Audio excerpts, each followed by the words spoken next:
லாஸ்ட்டாக போட்டிருந்த விளாகில் மழை வந்துச்சா வரலையாங்கிறத அடுத்து சொல்கிறேன் அப்படின்னு சொல்லியிருந்தேன். நாங்கள் பால் கறந்து முடித்து எங்களோட வேலையெல்லாம் முடிகிற வரைக்கும் மழை வரவே கிடையாது.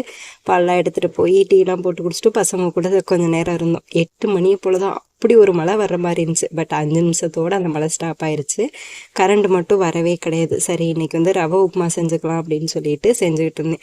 எப்போ நம்ம வெங்காயம் காய் போட்டு செஞ்சாலும் பக்கத்துலேயே சுடு தண்ணி போட்டோன்னா சட்டுன்னு செஞ்சிடலாம் ரவை உப்புமா.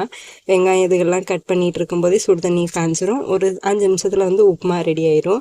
எங்கள் வீட்டில் உப்புமானா யாரும் வேணான்லாம் சொல்ல மாட்டாங்க. எங்கள் வீட்டுக்காரங்களுமே சாப்பிடுவாங்க. ஆனால் அன்னைக்குன்னு இல்லை எனக்கு தோசை வேணும் அப்படின்ட்டாங்க. ஐயோ சட்னி எதுவும் இல்லையே அப்படின்னு சொன்னேன்.